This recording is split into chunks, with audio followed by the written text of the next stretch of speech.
Hello everyone, मैं हूं सचिन देव शर्मा और हम इस कर रहे थे ये चैप्टर 2 जो कि केमिस्ट्री क्लास 11th का है, स्ट्रक्चर ऑफ एटम्स। तो इसके 2 पार्ट जो हैं वो ऑलरेडी अपलोडेड है चैनल पे, आपने देखे होंगे। अगर आपने नहीं देखा तो वो जाके देख लेना। ये जो है इस चैप्टर का 3rd पार्ट है, यूनिट 2 का 3rd पार्ट है। इसमें हम पूरा क्वांटम नंबर करेंगे। बहुत इंपॉर्टेंट है ये ये टॉपिक इस चैप्टर का मोस्ट इम्पॉर्टेंट टॉपिक है। तो इसको पूरा एंड तक देखना और समझने की कोशिश करना। तो अगर जो कोई भी इस चैनल पे नया है वो चैनल सब्सक्राइब कर लेना, क्योंकि आपको इस चैनल पे फिज़िक्स एंड केमिस्ट्री के हैंड रिटन नोट्स मिल जाएंगे, क्लास 11th एंड 12th दोनों के। तो वीडियो स्टार्ट करते हैं। Quantum numbers, a set of 4 numbers which give a complete information about the electron in an atom such that its energy, shape, orientation and also its spin। तो quantum number क्या होता है? सबसे पहले इसकी definition देखते हैं कि ये 4 मेंबर्स का सेट होता है जो कि एक कंप्लीट इन्फॉर्मेशन देता है किसी भी इलेक्ट्रॉन के बारे में। इसकी एनर्जी हो गई या शेप हो गया, ओरिएंटेशन हो गया और उसका स्पिन हो गया। सबसे पहला क्वांटम नंबर होता है हमारा प्रिंसिपल क्वांटम नंबर, जिसे हम n से रिप्रेजेंट करते हैं। तो क्यों रिक्वायर होता है? To explain the main line of spectrum, इसके लिए चाहिए होता है। और क्या कहता है ये कि it tells the number of shell, it tells energy of the orbital, it tells maximum number of electrons present in the shell, जिसका फॉर्मूला 2n² है। आप इससे कैलकुलेट कर सकते हैं। It gives the size of orbital, symbol इसका n है, value 1 2 3 और n इंटीजर नंबर होता है। रिप्रेजेंट करते हैं हम KLMN शेल से। तो जो शेल होती है वही आपका प्रिंसिपल क्वांटम नंबर होता है। सेकेंड है आपका एजिमुथल क्वांटम नंबर, जिसे हम L से रिप्रेजेंट करते हैं। तो ये क्यों रिक्वायर्ड होता है? To explain the fine structure of line spectrum. और ये कहता है number of subshells present in a main shell. तो एक शेल में कितने सब शेल हो गए वो इससे पता लगता है। 3 डायमेंशनल शेप ऑफ ऑर्बिटल। इसकी वैल्यू जो है वो n-1 से कैलकुलेट करते हैं, जो कि 0 1 2 3 4 एंड सो ऑन चलती है। तो वैल्यू ऑफ L जो 0 है उसको हम नाम देते हैं S से, 1 को P से, 2 को D से, 3 को F से एंड सो एंड 4 को G से और 5 को S से। तो S P D F G H हम सब शेल्स का रिप्रेजेंटेशन करते हैं। For a particular value of n, आपका जो L होगा वो 0 से बड़ा होगा और n-1 से छोटा होगा या इक्विवेलेंट होगा। जैसे अगर आपका n 1 है तो L की वैल्यू क्या होगी? 0, यानी कि 1s। और अगर 2 है तो क्या होगा आपका? 0 1 2s और 2p। 3 होगा तो 0 1 2 3s 3p 3d से इसे लिखेंगे। Number of subshells in a shell equal होता है नंबर ऑफ शेल या नंबर ऑफ ऑर्बिट के। Number of orbitals in a subshell 2l + 1 से आप कैलकुलेट कर सकते हैं। Orbital angular momentum of electron का फॉर्मूला ये गिवन है, l + 1 अंडर रूट और h/2π। थर्ड है आपका मैग्नेटिक क्वांटम नंबर, जिसे हम ml से रिप्रेजेंट करते हैं। तो रिक्वायर्ड क्या होता है? To explain the splitting lines in a magnetic field. ये कहता है number of orbits present in any subshell. तो ये किसी भी सब शेल के अंदर कितने ऑर्बिटल्स प्रेजेंट होंगे वो बताता है। It determines the orientation of orbitals. Symbol आप m और या फिर ml से रिप्रेजेंट कर सकते हैं। वैल्यू इसकी होती है -L से +L के बीच में। जैसे आपका L की वैल्यू 0 1 2 3 है तो आपकी जो m की वैल्यू यहाँ लिखा हुआ है जैसे 0 के लिए 0 होगी, लेकिन 1 के लिए आपका -1 से +1 के बीच में होगी, मतलब -1 0 1। सेम 2 के लिए -2 -1 0 1 2। तो ये ml की वैल्यू है। Number of orbitals in a given subshell आप 2l + 1 से डायरेक्ट कैलकुलेट कर सकते हैं। और number of orbitals in a shell आप n² से पता लगा सकते हैं। तो ये कुछ n l m की वैल्यूज़ दी हुई है और करके दिखाया हुआ है कि n जैसे आपका 1 है तो ये l क्या हो गया? 0s और m 0, यानी कि 1 ऑर्बिटल हो गया 1s। सिमिलरली 2 के लिए आपका L की वैल्यू 2 हो जाएगी, 0 और 1, और M की वैल्यू क्या हो जाएगी आपकी 0 के लिए 0 और 1 के लिए अभी बताया -1 0 1। तो ये आपका सिमिलरली 2 ऑर्बिटल्स बना सकते हैं आप। सिमिलरली 3 4 सबके लिए ये शो किए हुए हैं। क्वेश्चन है ये, how many subshells and orbitals are present in N3। तो ये डायरेक्ट भी कैलकुलेट कर सकते हैं आप, अदरवाइज आप ये करके देखना, एक बार खुद ट्राई करना, आपको अच्छे से समझ में आ जाएगा। फिर फोर्थ है आपका spin quantum number MS, discovered by George Uhlenbeck. ये है, electrons rotate about its own axis, it describes the spin orientation of the electron, it is represented by up sign और down sign. For each value of ml it have +½ और -½ value, इसकी value +½ और -½ होती है। फिर है आपका Pauli's exclusive principle, बहुत इंपॉर्टेंट प्रिंसिपल है। तो this principle states that no 2 electrons in an atom can have the same set of 4 quantum number. तो ये कहता है कि 2 इलेक्ट्रॉन जो है वो उनका same set of 4 quantum number नहीं हो सकता। इसे दूसरे शब्दों में बोले, N orbital can accommodate maximum 2 electrons with opposite spin. और कहता है कि एक ऑर्बिटल जो है वो मैक्सिमम 2 ही इलेक्ट्रॉन्स अकोमोडेट कर सकता है जिसकी स्पिन जो है वो अपोजिट होनी चाहिए। ये दिखाया हुआ है, जैसे S ऑर्बिटल है आपका, इसमें आप देखिए 2 इलेक्ट्रॉन दिखाए हुए हैं लेकिन अपोजिट स्पिन के साथ। Application, with the help of this principle one can calculate the maximum number of electrons which can be present in a shell, subshell और ऑर्बिटल। तो इसके थ्रू हम कितने maximum number of electrons present है वो पता लगा सकते हैं। जैसे ऊपर दिखाए हुए हैं कि 2D में कितने हैं, 10 होते हैं इलेक्ट्रॉन्स, कैलकुलेट कर सकते हैं हम इजीली। क्वेश्चन है, find the number of electrons in second shell. तो वही उसी फॉर्मूले से आप कैलकुलेट कर सकते हैं 2n² से, और आप करके भी देख सकते हैं। फिर पॉइंट्स टू रिमेंबर है, ये कुछ फॉर्मूले लिखे हुए हैं जो ऊपर कवर किए हैं हमने, ये मैंने एक जगह लिख दिए हैं, इन्हें देख लेना आप। ये एक और क्वेश्चन है, इन्हें भी ट्राई करना।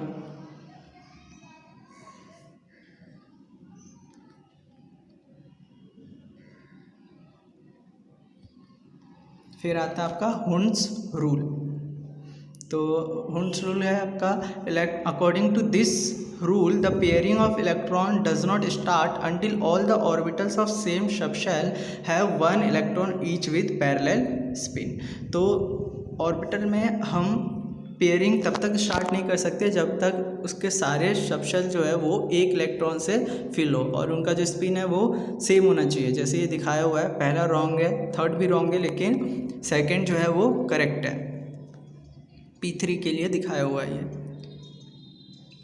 फिर है आपका ऑफबॉज प्रिंसिपल। तो ऑफबॉज जो है वो जर्मन है वर्ड जिसका मीनिंग होता है बिल्डिंग अप।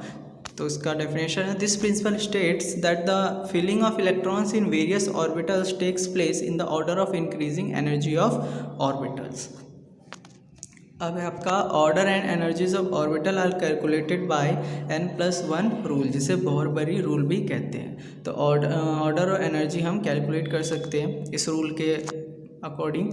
तो ये रूल कहता है आपका, the lower the value of n+l of N orbital lower is the energy of orbital. तो जितना कम n+l उतना ही उसका कम एनर्जी।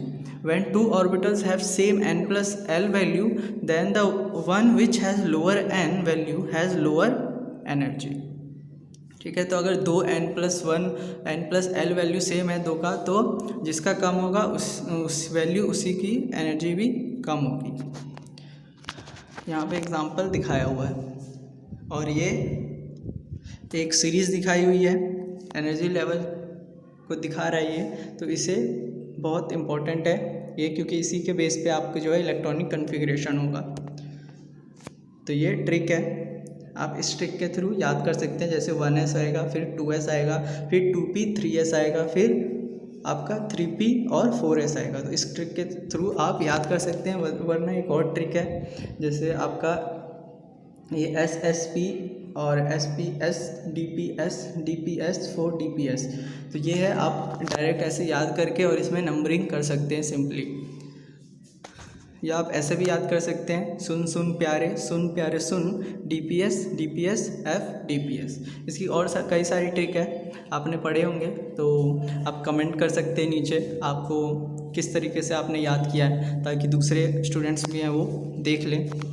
तो आप नीचे कमेंट कर देना जिसको और भी ट्रिक्स आती हैं इसको याद करने की।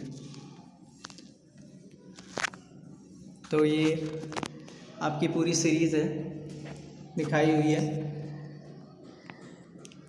एनर्जी लेवल पे ये क्वेश्चन है एक, n+1 रूल से फाइंड करना है आपको। जैसे ये देखिए 2s और 3p में बताना है एनर्जी, तो 2s का एनर्जी बहुत बड़ी रूल से करेंगे, n+1, l की वैल्यू n+1 l की वैल्यू रखेंगे, आपका एनर्जी इसका आ जाएगा। फिर इसको अरेंज करना है, ये क्वेश्चन है, बस आपको वही बहुत बड़ी रूल से आपको इसे अरेंज करना है। बस रूल जो है उसके दो वो याद रखना कि जिसकी n+l वैल्यू कम उसकी एनर्जी भी कम। ये आपका इलेक्ट्रॉनिक कन्फिग्रेशन।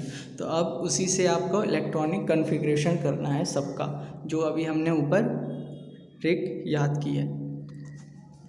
तो ये इलेक्ट्रॉनिक कन्फिग्रेशन करके दिखाई हुई है कुछ की। ये एक्सेप्शन केस है Cr24 और Cu29। इसकी एक्सप्लेनेशन यहाँ लिखी हुई है कि Cu and Cr have exceptional electronic configuration and they do not follow Hobsbawm principle because the acceptance of one electron from 4s subshell to 3d subshell makes 3d subshell either half filled and fully filled. Half filled and fully filled subshell have extra stability due to symmetrical distribution of electrons in all orbitals belong to the same shell. तो इसीलिए इसका क्या है, exceptional होता है electronic configuration. क्यों? क्योंकि यहाँ देखिए इसका जो ऊपर वाला है जो कि अकॉर्डिंग टू होना चाहिए कि 4s2 और 3d4, लेकिन अगर हम 3d4 को एक और इलेक्ट्रॉन दे दें तो क्या हो जाएगा, वो 3d5 और 5 क्या हो जाएगा, d ऑर्बिटल पूरा हाफ फिल्ड हो जाएगा। तो जैसा कि आप जानते हैं कि हाफ फिल्ड और फुल्ली फिल्ड ऑर्बिटल्स जो होते हैं वो ज़्यादा स्टेबल होते हैं, ठीक है, सबशेल जो होते हैं वो ज़्यादा स्टेबल होते हैं। तो इसीलिए क्या होता है कि Cr24 की एक्सेप्शनल कन्फिग्रेशन होती है। सेम आपका रीज़न Cu29 के साथ भी है कि अगर हम 3d9 को एक इलेक्ट्रॉन दे दें तो वो क्या हो जाएगा, फुल्ली फिल्ड, जो कि ज़्यादा स्टेबल होता है 3d9 के कंपैरिजन में। यहाँ पे और कुछ एग्जांपल्स दे रखे हैं, आप ये देखना। और ये कॉन्फ़िगरेशन लिखने का सेकंड तरीका ये है आपका कि आप जो है नोबल गैसेस का यूज़ कर सकते हैं कॉन्फ़िगरेशन में, जैसे ये करके दिखाया हुआ है कि आपको पूरा कॉन्फ़िगरेशन लिखने की ज़रूरत नहीं है, आप किसी एक नोबल गैस के बाद बचे हुए कॉन्फ़िगरेशन लिख सकते हैं, जैसे ये दिखाया हुआ है। फिर आपका आइसोइलेक्ट्रॉनिक स्पीसीज पता होगा आपको, the elements which have same number of electrons are called isoelectronic species. Same number होते हैं इलेक्ट्रॉन्स इनमें, जैसे ये दिखाया हुआ है, एग्जांपल्स लिखे हुए हैं मैंने।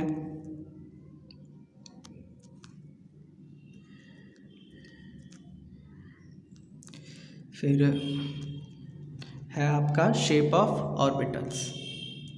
तो S orbital have spherical shape, ठीक है, ये आपका स्फेरिकल शेप होता है। तो आपका इलेक्ट्रॉन का क्लाउड डायग्राम शो है and boundary surface diagram.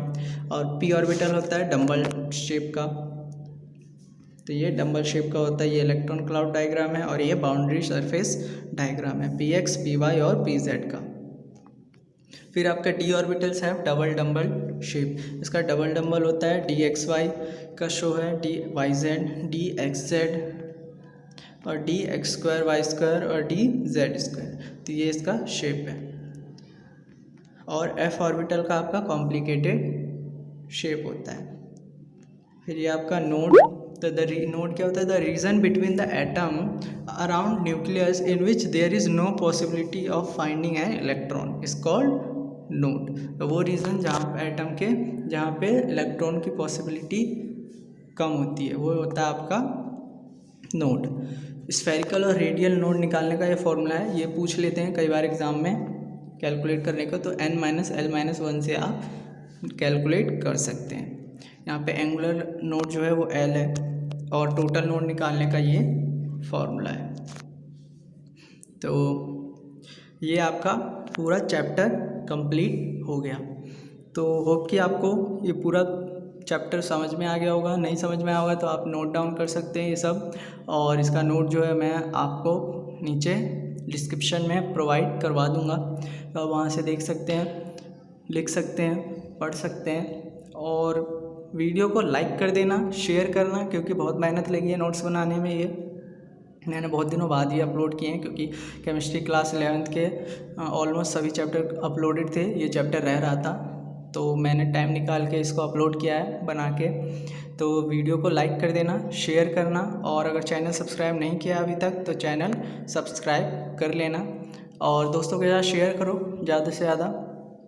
And video देखने के लिए थैंक यू।